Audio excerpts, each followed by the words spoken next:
Sairam and warm welcome to you, sir and madam, to the studios of Sri Sathya Sai Media Center. It's an absolute honor to have you. It's really Bhagawan's blessing for us that he has sent you to the studios. Can I ask, to begin with, what was your introduction to Bhagawan and when did that happen, sir? Sai Ram and Namaste. I would first of all say that it is a true blessing that Bhagawan has given me this opportunity to come here today. I truly believe it is not possible to come to such places unless Bhagawan wants it. I must say that while I am truly a believer,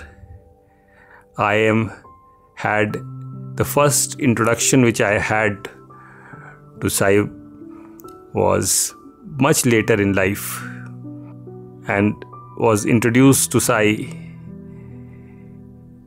through my wife. My first opportunity came to visit Puttaparthi in 2007, and we came without like common people. We stayed here outside the ashram. We came for the Satsang in the bhajans in the evening, and it was really, I have gone to satsangs elsewhere as well, in Haridwar, in Allahabad, in other places during my childhood. My parents had always believed in the virtue and values which would make a true person, not merely the education and the position. But when I came here, a lot of things which I had read and believed, I found that this was being practiced in real life, and that was a moving experience. My wife has been coming for seva for several years, working here in the hospital, serving patients, and that experience I realized is something which cannot be compared with anything else that you do.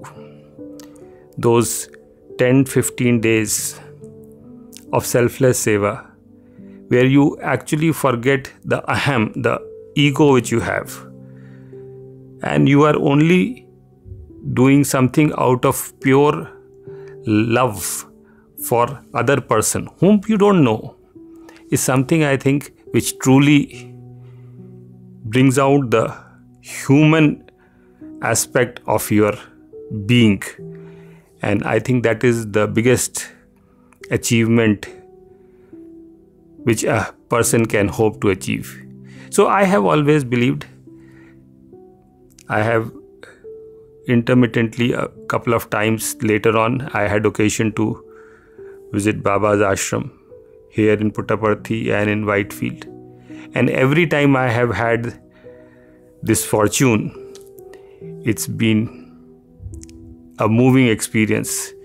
I have met a lot of people, both in India and abroad, who have been ardent devotees. And the fact that people who have come in touch with Baba, once they come under his folds, I have not found anyone who said, look, I believed in Baba, and after 2 years, or after 10 years, or after 15 years, I have now felt like, there is nothing like belief in Baba. I think the fact that once you are in his fold, he embraces you and accepts you, and you'll find yourself the comfort and union which a child finds with mother. That kind of comfort is something which has been extremely inspiring. A sense of peace, even more than inspiring, I would say a sense of peace and completeness that it provides. So it's been something which has been extremely fulfilling experience as far as I am concerned. Wow, that reminds me of Abdul Kalam sir. When he also came to Bhagawan, he would also talk about how he felt like he was going to his mother. I did not know that. There is the story of how when he became the president, the first salary that he got, he sent it to Swami, saying that, I want to first give it to my mother. So that sense of completeness when you come to a being like Bhagawan is something perhaps a lot of people feel and difficult to express it. Madam, if you can share about when Bhagawan entered your life. You have been instrumental in Sir coming to Bhagawan and getting exposed to his teachings. But like Swami would often say in his discourses, most of the people have developed faith in God through their mothers and their wives. And you're an example of that. So I think I'm a blessed child. My father actually tested Swami on several occasions. And then he became a devotee. So I have seen Swami in my house. I think I remember I was around 8 years or 9 years old. So we used to have bhajans in the evening, 5 bhajans and then arti. So I never had any question of not believing in Baba. So for me, from the very childhood, Baba was God. So I used to go for bhajans with my father. I entered Seva much later when I was like in my college. So my father taught me how to sing bhajans. And I used to regularly go for bhajans, and I would always, get a chance to be a lead singer from childhood. So I enjoyed singing bhajans. And that is how I came into Swami's fold. So bhajans pulled you. Yes. And you were... Bhajans and the appreciation, that I would get as a child, that, okay, you sing so well, try singing this bhajan. So that gave me a lot of encouragement. You would want to sing something now? Anything that you love? Okay, I'll sing the first bhajan that my father taught me. Yes. A few lines? Yes. Gopal Radhe Krishna Govind Govind Gopal Gopal Gopal Gopal Gopal Radhe Krishna Govind Govind Gopal Govind Govind Gopal Radhe Krishna Govind Govind Gopal Sai Krishna Govind Govind Gopal Sai Govind Govind Gopal. Beautiful. Again, I think bhajans is one such movement which has pulled so many devotees to Bhagavan's presence, and I think even today when people sit for bhajans, you can feel the presence of Bhagavan. Yes. So it's really beautiful that you're holding on to this sadhana. Can I ask you, when did Seva become such an integral part of your life? And this time you've spent 1 week doing Seva in the hospital. What is that drives you towards selfless service? Okay, I came for Seva in 2000 for the first time. And we had this Parvati Didi in Lucknow. She used to organize, groups and bring people to Puttaparthi for Seva. So I was doing little bit of Seva in Lucknow, but never got an opportunity to come to Puttaparthi. So we came with her in a group of, I think, 25, 30 youngsters. And we came by train. And I met a very, special kind of person, I would say. You'll get to know why special. So on the way, we used to do bhajans in the morning, evening. And after every bhajan, this person, her name is Dr. Shushma Vinayak. So she would open a bag, take out a bottle of liquor or, some pan masala, go out, eat it, come back. And again, she would join us. So I found this very strange, that how come a Sai devotee, she's going for seva, and how come she has this kind of habit? So I used to keep her, I used to keep myself away from her. Anyway, we came to Puttaparthi, and somehow we were standing in front of the Sevadal building, and Parvati Didi, I think she got some duty and she didn't return for a long time. And we were asked to go to super speciality hospital. And for me, Puttaparthi was a new place. I had never been to Puttaparthi before. So anyway, we were told that there's a bus waiting. All of you have to go in that bus and your duties will be assigned. So I got this super speciality duty. So as I got into the bus, Dr. Shishma Vinayak was already sitting over there. So somehow I did not like that, I did not like her as a person at that time. One thing I missed, before we came to Puttaparthi, in those days Baba used to be in Bangalore for the summer showers. So we used to go to Bangalore first for the darshan and then come to Puttaparthi. So when we went for the darshans, morning darshan, we were sitting. Dr. Shishma Vinayak got a chance to sit in the front line. And Baba came. He stood in front of her. I was just behind her. And there was a letter in her hand. Swami took the letter and walked away. I felt very bad, because my opinion about this lady was like, I felt, somehow that I was better than her. That ego was there. After some time, Swami came back, again stood in front of her, and she got Charan Sparsh. I was into tears. I was feeling very bad and very jealous of her. That how come she is so fortunate and I am not? So anyway, when we came to Puttaparthi and we went to super speciality. So in the super speciality hospital, we stay in the nurses' hostel. There are 2 rooms and where all of us had to stay. So we were allocated duties, and from next day morning 6:30 we had to start our work. So anyway, we went for the work, came back, and I wanted to, take a rest, and I find this lady next to me. And she says, Veena, Parvati has said I have to take care of you. I was very puzzled why Swami is again and again sending this lady to me.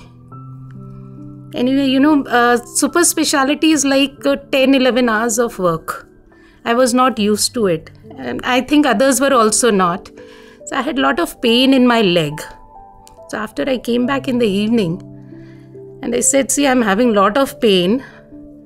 And nobody had any medicine. Somebody said, okay, we'll find. So again, she opens the same bag where she had the liquor and all other things. She takes out Iodex. She takes out the crepe bandage and gives me a painkiller. Ki isko laga lo, you'll be fine. So for 15 days, she really took great care of me.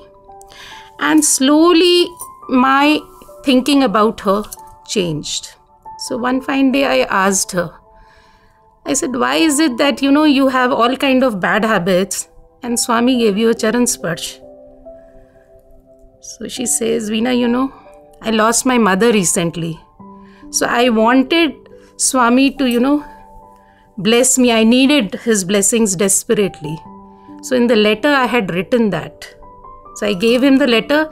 He came back and he gave me the blessings. So that made me realize, see, it's not the habits, I think, that make a difference. She was a wonderful person. And later on, she became a very good friend of mine. Very good friend of mine. Together in Lucknow, we did a lot of seva work. So I often used to tell her, Didi, why don't you leave these bad habits? So she used to say, Baba is divine. If he wants me to leave, he'll make me leave. He accepts me like this, and that is why, I'm continuing with these habits. And in a span of 2.5 years, she left drinking, she left eating that pan masala, smoking. I saw the transformation in her. I have myself seen, and I think that is the biggest miracle, that Baba changes the person for good. So that is why, I used to find a lot of inspiration in Dr. Sushma, that, she had completely surrendered to Baba. She completely believed that, Baba, if he wants me to change, he will change, and he actually changed her. And one fine day she had a dream and she told us, see, Baba told me, start reading Ramayana. Why should I read Ramayana when I don't understand? So she asked my father. So father said, okay, you don't read the original Ramayana, you read the English version of it, or you read what Baba has written. So she started reading that also. And I don't think anybody in Lucknow will not agree with me. If there was a Seva program in Lucknow, if there was a bhajan, Sushma Vinayak would be there. So in 5-6 years, she became a totally transformed person. So I have seen this myself and I have no reason not to believe. Wow. Amazing. I think the most beautiful thing that you mentioned, as they say, if you judge people, then there is no time for you to love. That's right. And with God, you have that unconditional love. Swami accepts anyone. And that is the reason why, anyone who comes here, they feel at home, because he accepts you as you are. And once you start getting associated with him, then automatically the purification starts, consciously, unconsciously. And I think that's a process that everyone goes through, as Swami would say, samskar, paropakar, samskar, finally it comes to sakshatkar. So I think that whole process begins, and really beautiful that, inspired by that, even now, you do service. And for you, sir, it is serving the nation. And can I ask you, after having done your IIT engineering in IIT Kanpur, and you've got a doctorate in management, what prompted you to get into civil services? This is a question that has been asked so many times ever since, even when we decide, first time decided to go from IIT to civil services. In fact, a lot of people from IIT Kanpur, where I, at that time, especially in early 80s, most of the people used to go to US from IIT Kanpur particularly. At that time, one had a general notion that you want to serve the country and therefore we should stay back. Why go to the US? But looking back now, 35, 37 years later, I think this is a decision which I am so happy about. It was some subconscious decision in some ways one took. This assignment in the civil services, this whole career in the civil service, has in every job that I have held. People sometimes run for important assignments. They want to go for jobs. There are certain jobs which people like to do. I have, throughout my career, never had to do that. But more importantly, I have found that every job that one has got, one has had so much opportunity to serve the country in this job. And therefore, today when I look back, I think the decision to stay back was a good one. Let me share a small experience when I was district collector in Palghat in Kerala. We used to have a tribal block where till that time, and this is 92-93, government had lot of tribal welfare schemes, but not one child had actually passed SLC. And why SLC was important is that most of the government jobs will become available if you have passed class 10th.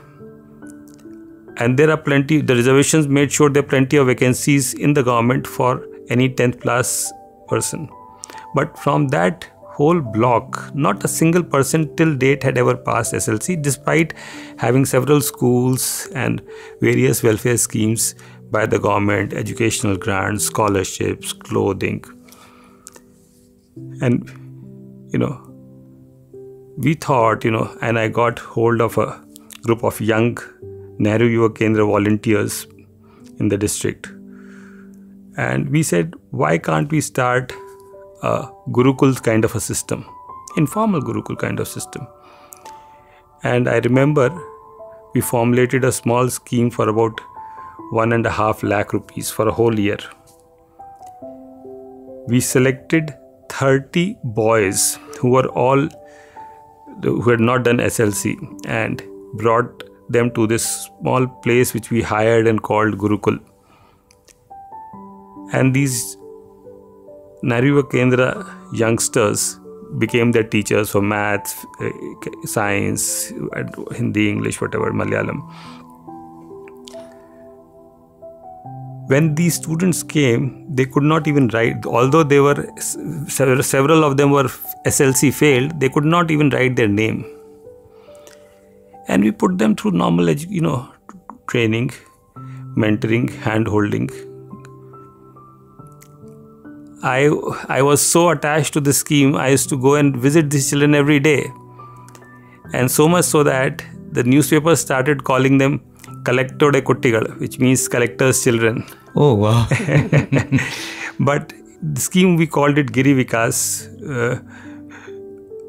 That year, 29 out of the 30 boys passed. Wow.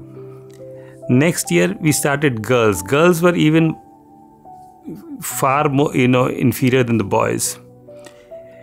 To cut the long story short, that created a wave of education in that area. Those children became doctors, engineers. For several years after that, I used to get letters from that place. The government of Kerala, of course, later on, recognizing what had been done, converted into a formal government pattern which was replicated all over the district. It still continues as Giri Vikas scheme nearly 30 years later. Of course, once it became a government scheme, then a lot of, the system-oriented difficulties. But the point was, but I was so satisfied. I still till date remember this as, something which I could make a difference in the lives of one tribal block while I was there in the district. Similarly, in every job, one had opportunities to make changes. Sometimes I look, and the more I learn about Baba, is doing something at a grand scale. He had the divinity to be able to inspire people, motivate people. But in a very small way, to serve people, to make their life better in some way, so that they are able to have better living, better opportunities, freedom, to remove the tyranny of 200 years of colonial governmental burden, which was, during the British rule. We did see that the people and the masters were totally separated. To remove that burden and to see that the government is actually for the people and working for the people, that is the opportunity this job has given. And to that extent, I think it's been, no other, it doesn't matter. I must also share that at least 3 times in my career, given my professional background, I've had attractive offers from various, industry and academia in the US. But I'm happy that I have had this opportunity to continue in the civil service and to make whatever little difference at whatever time one could make in whatever we did. The best part is that it has provided me this opportunity to do this, whatever I have done. Bhagawan sometimes, used to play on this word IAS. And, when you flip it, it is SAI. So the kind of work that you were doing as an IAS officer was indeed SAI work. And Swami would say that knowledge without compassion is of no use. Yes. And compassion without knowledge, again, is ineffective.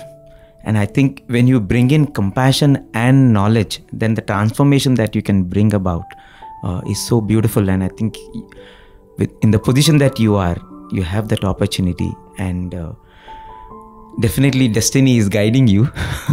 Can I ask you, just like this moment, these are the most fulfilling moments of your life, I would think. Are there any more such moments, in spite of the mega big deals that you do, as the Defense Secretary of India? But I think these are experiences which are cherished and which provide you so much inspiration. Are there more such stories? Oh, absolutely. And all times, in all jobs. I mean, I can relate similar stories in several of the stories. And I mean, I will share a totally different kind of a experience I have had in my current job. As you are aware, in defense, we have been a country which has been largely dependent on imports for our requirements. Yes. It's not something that we can be very proud of. And when I joined defense, one of my belief was that this dependence is basically because we have not used the capability of our country and to meet the defense requirements. The country has got a lot of capability, but we have not been able to. You mentioned about Sai's love for children and his students.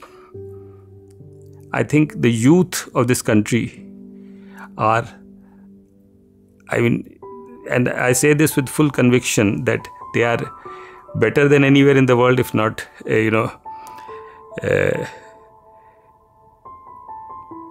so I believe that all we had to do was that we had to somehow connect our youngsters, our startups, with meeting the defense requirements. Now, this is something which had not happened in the past.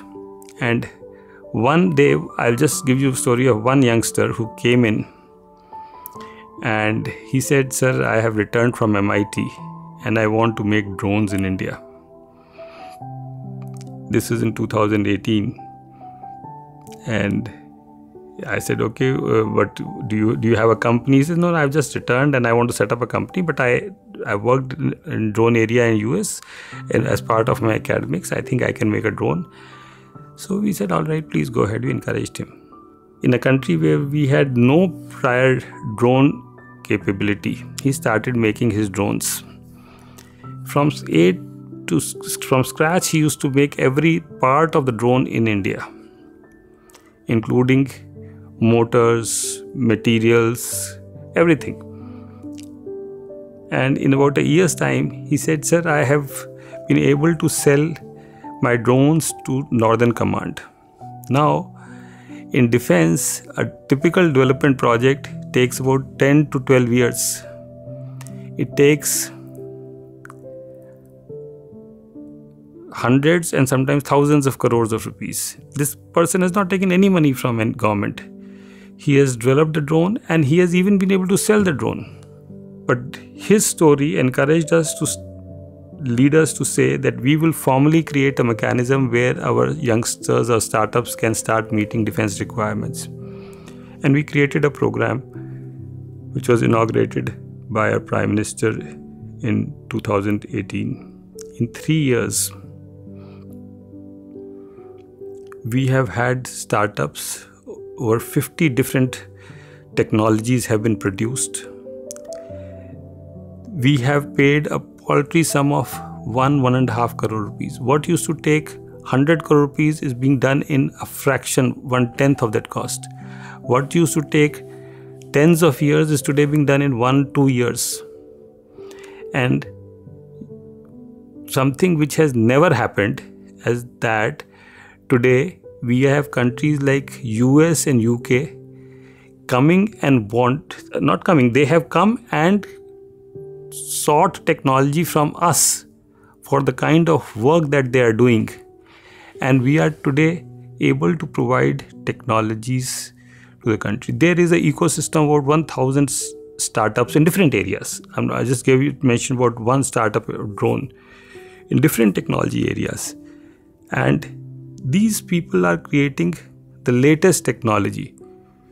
And suddenly, the whole ecosystem is today erupting with the energy and the innovativeness of these youngsters. I mean, we have today, in fact, recently taken a decision we will not import anymore. But I mean, what touches me every time I see these people, another, of these startups, in quantum computing, he has done work. Last month, he has created quantum computing capability for a distance of 150 kilometers. Nowhere in the world so far, the only country which has done a biggest hop is 90 kilometers. We have done 150 kilometers in quantum computing hop. This kind of capability which we are seeing today in the latest of technologies.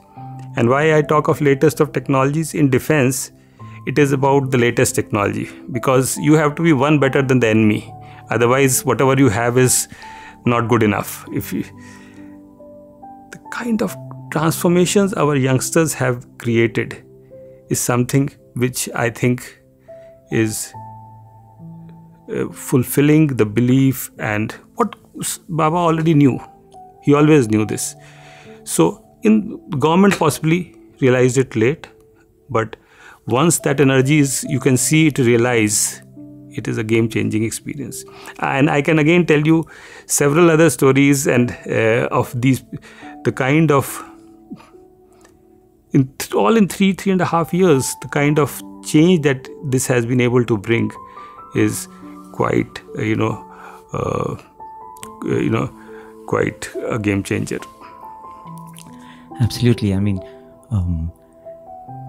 no wonder we are unleashing the power of young India actually. Today, it just needs a platform and it needs little encouragement. And Bhagawan would always ask the students also to work for the country. Swami would say India lives in the villages. Swami would talk about self-reliance. The students in the hostel would do everything themselves.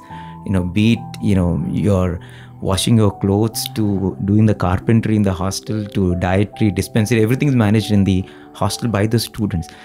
And this whole thing of country being self-reliant, and now we are able to export to other countries, is such a huge leap in the whole process of making India a superpower. And really, it's so heartening to see the developments that you are sharing.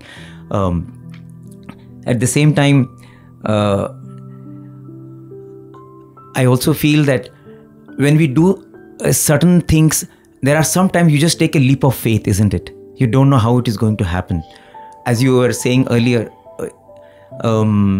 you just have to not put yourself into it. You remove yourself and just allow, things to unfold. So were there such experiences where, you yourself are surprised and you feel, okay, somebody else is guiding it and it's happening? Oh, so many times. I think if anyone were to say, see, at crucial times, in life, you always see the hand of someone else which is guiding the work that you do. I mean, and all my career I have felt that, but I must give this one more, very recent incident which is related to this, the whole drone revolution which has happened in the country.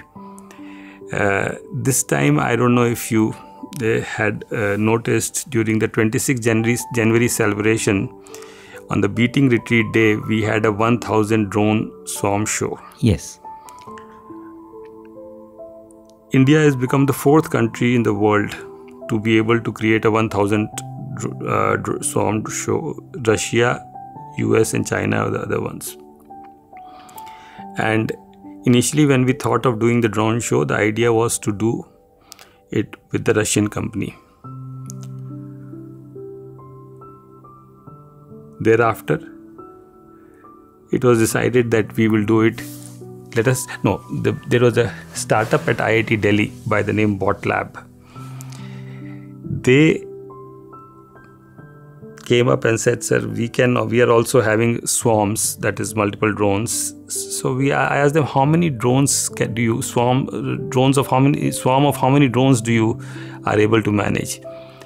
They said about 80 drones is what we fly. I said, you fly 80 drones, we need 1,000 drones.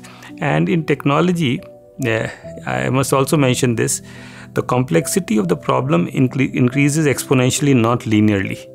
Yes. So, if you're going from 80 to 160, it is not twice as difficult. It is multiple times as difficult. So they said, no, sir, we are confident.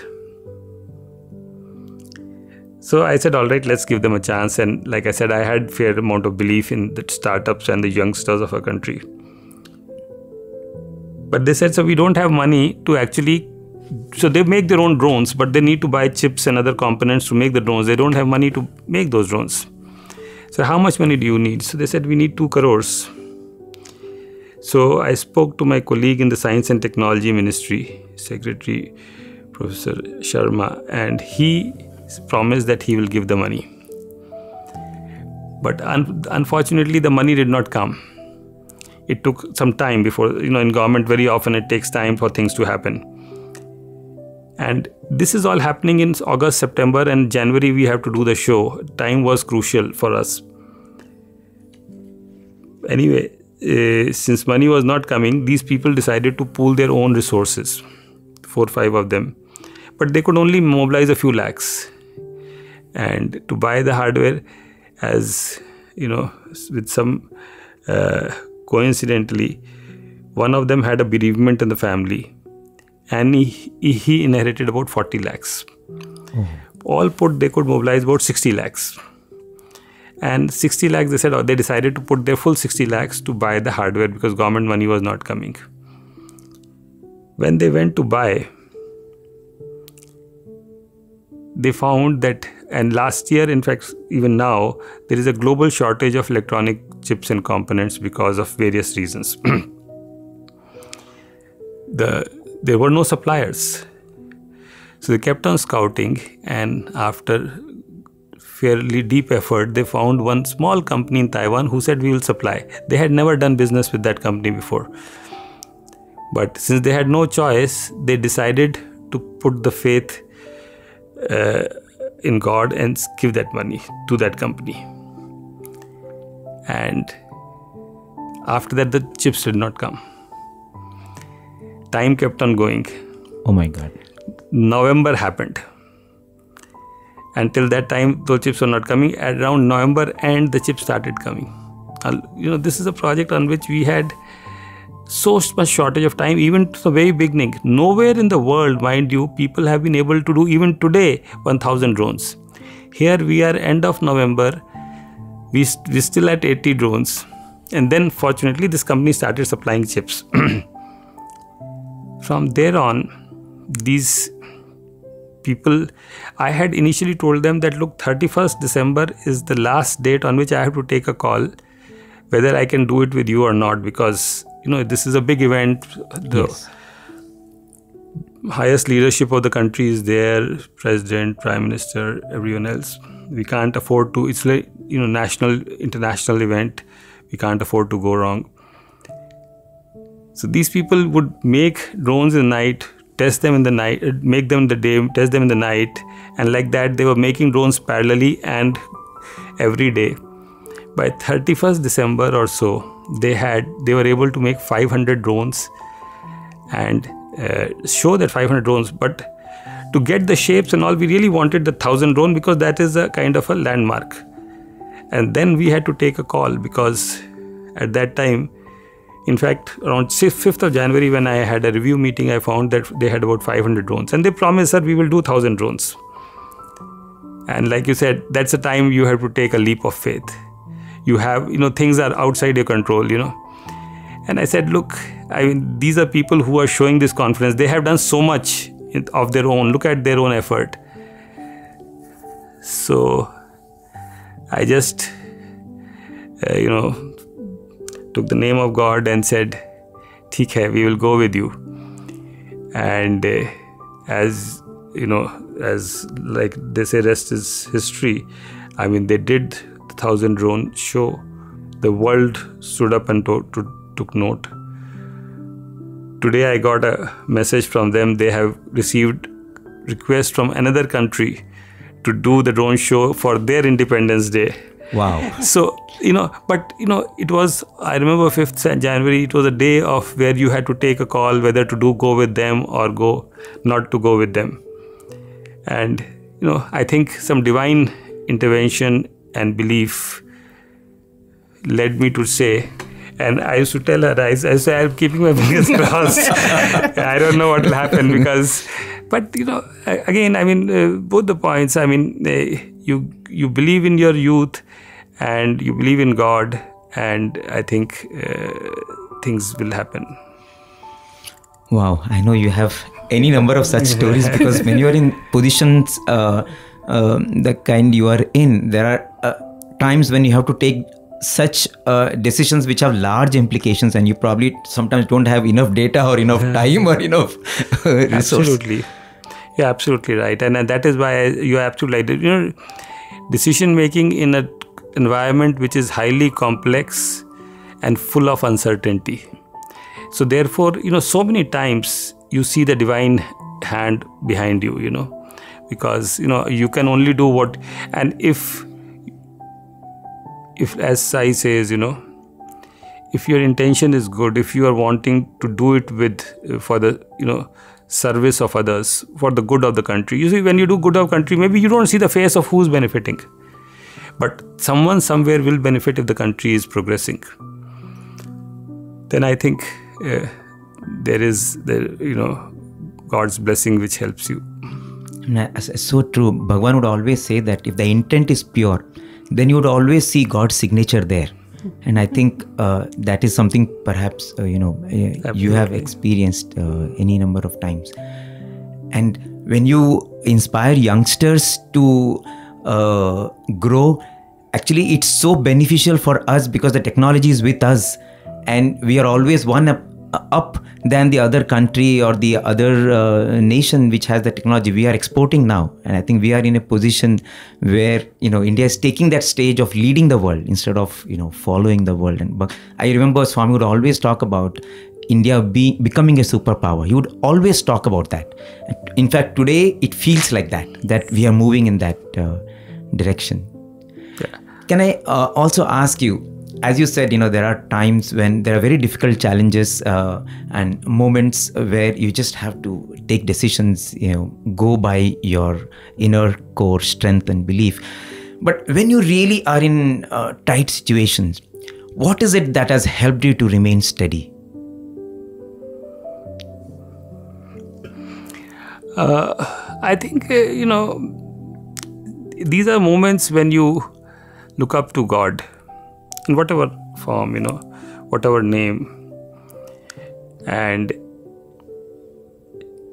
you ask the question that what I am in, is there something which I have done wrong, or is there something which I am going to do is wrong? And if you get the answer that what I am doing is something what my heart tells me to do anyway, then you go ahead and do it.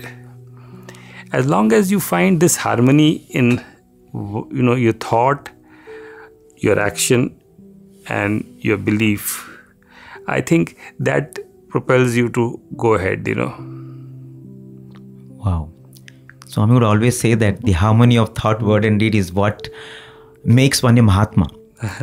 And it's a thing of being able to practice that builds your inner strength. And really beautiful to listen to someone who has been practicing that. When we think about the country, I'm always reminded of what Swami said once. Swami said, in India is a Tyaga Bhumi, is a Daiva Bhumi. And Swami said, anybody in India, if he decides to do good with a pure intent, there will never be any dearth of resources or opportunity. If the intent is pure in this land. That's what Swami had said. And perhaps now you are probably seeing so many individuals going in that direction and making themselves proud and making the country proud. What would you like to say to the youngsters? I think there are a lot of people, especially youngsters of current generation, who would want to contribute to India becoming a superpower. What would be your advice to them? I am a great believer that the youth of today is actually wanting to contribute to the society, make a difference, and to see our country become great again.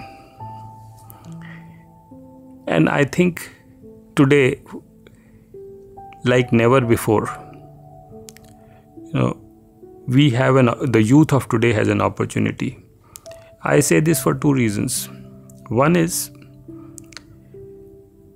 technology has totally, truly democratized the whole situation.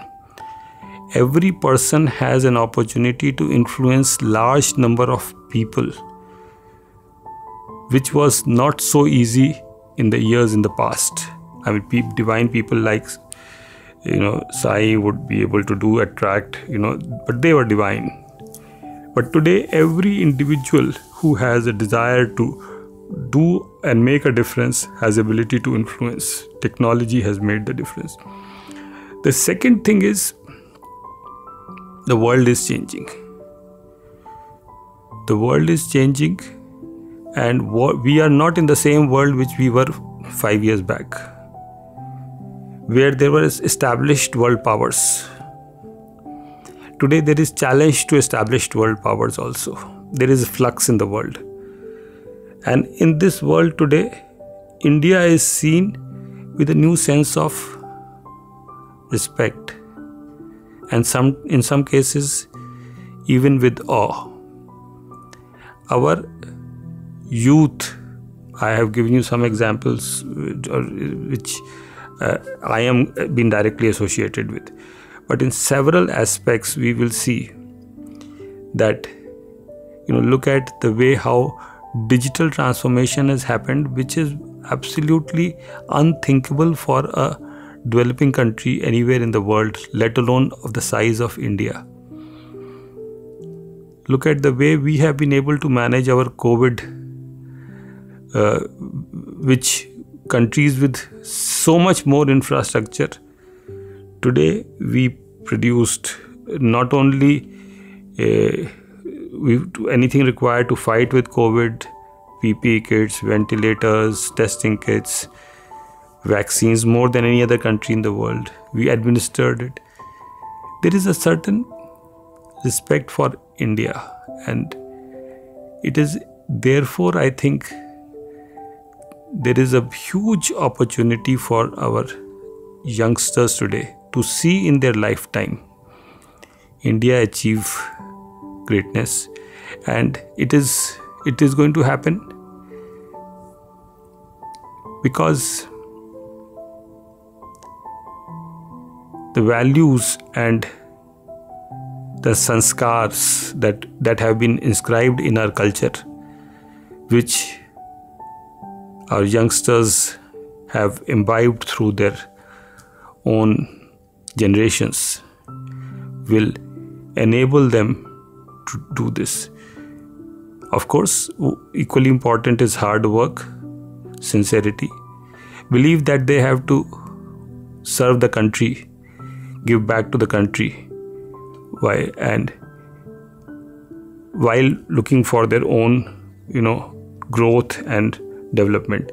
So I think this is, a Prime Minister says we are entering Amrit Kal. I think there is no truer statement than this. We are on cusp of actually seeing India enter into a new phase of development. And it is our, youth who have now, the great opportunity to realize that.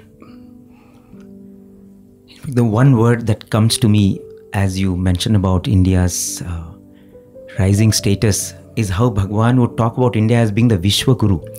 Absolutely. And so it is not just because of its technological capabilities or its defense abilities or the infrastructure.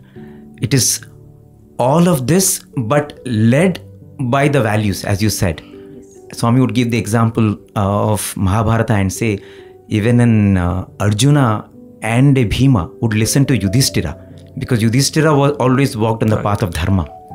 And I think that is the direction where perhaps the country is growing. You are someone who was given the award and recognized as one of the most effective bureaucrats in the country in 2019 for your integrity, for your honesty, for your neutrality and professionalism.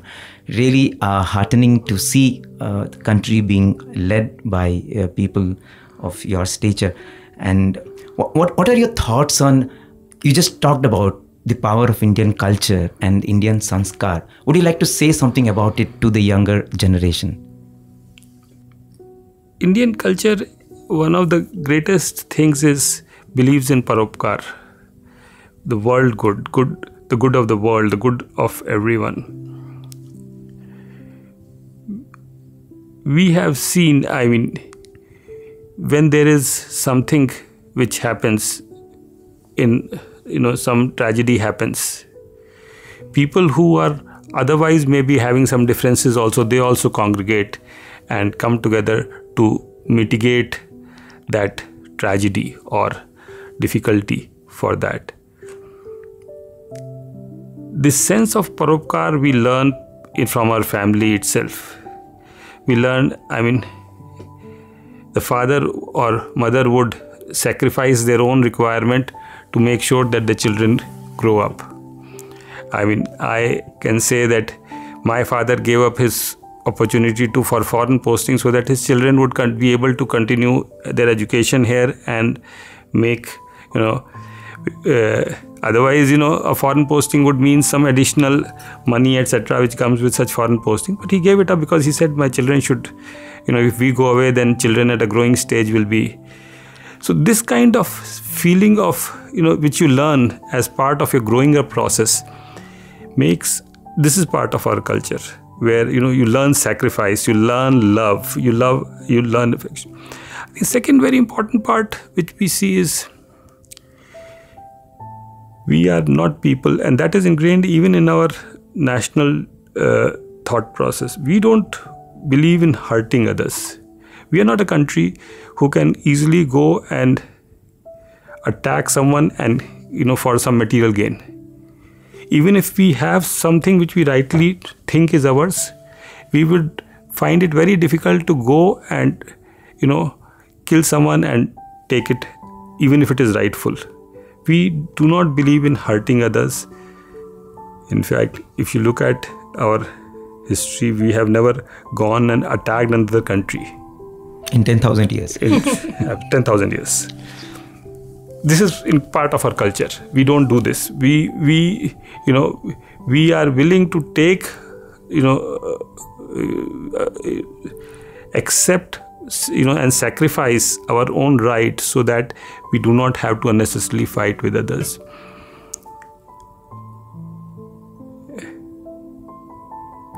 And I think coexistence, Vasudhaiva Kutumbakam. World is family. We believe in living together, as world as one family, where we see this again, we do not see the differences. You have all the religions that have come, all the races that have come. And even in our daily lives, I have lived in Kerala, where you see the three major religions apart from a lot of others in significant numbers, living very peacefully together in the society. They participate in each other's festivals. Baba used to say, religion is not a discriminating factor for people who used to come in his, folds. I think this is something which we find in our culture, accepting people of different beliefs, different faiths, and believe in the humanity of the person rather than what his religion is. These are some of, but I think culture is something not, which is, I am giving a very, something which you experience in day-to-day life. I am not a person who has done deep study on this subject, but I think our way of life is our culture, and that is what the way we experience it. True, and I think these principles of unity, of sacrifice, of forbearance, of Vasudeva Kutumbakam, I think this is what is leadership material, and definitely I think that is what is propelling the country today. Can I ask you, madam? You've been here for longer than sir. Sir came here, and of course, sir has a very busy schedule. He has to go back today. And really grateful to sir for having spared his time. What are you taking back from Puttaparthi as you leave back to Delhi from Prashantinilayam? Of course, Swami's blessings, lot of love, and a kind of satisfaction. I served, I got seva, the chance to do seva just for 1 week, but a kind of satisfaction. I had decided when I was coming here that whatever seva I'll get, I'm going to do it. I'm not going to tell anyone that okay, I'm so and so's wife, so give me easy seva. Nothing like that. So, well, let me tell you, I was doing Jhadu Pocha in Kulwant Hall. Oh. And gave me a lot of satisfaction. I don't do that at home. For most of the time, people did not know. We also did this a very important and a memorable experience, and with Baba's grace and blessings, we for the first time brought our daughter. Who's 12 years old. We initiated her into seva, and we are very proud that, still a child, but I think this experience will go a long way for her in her own shaping her own personality in future. Wow, absolutely. Swami would always send the students to do Gram Seva. It was like a mandatory thing, and every time you listen to students after the Gram Seva, it would open up new things in their personality, and I'm sure Seva has that power and of shaping minds, and really so glad that your daughter also could experience the joy of service. And we really look forward to you coming to Prashantinilayam again, and really thankful to you for sparing your time and such powerful thoughts. We can go on listening to the stories of inspiration that you shared, and I'm sure it will inspire so many youngsters who want to serve the country and who have that passion and devotion for Mother Sai and Motherland. Thank you so much. Thank you, Thank you so much, Sai Ram. Thank you.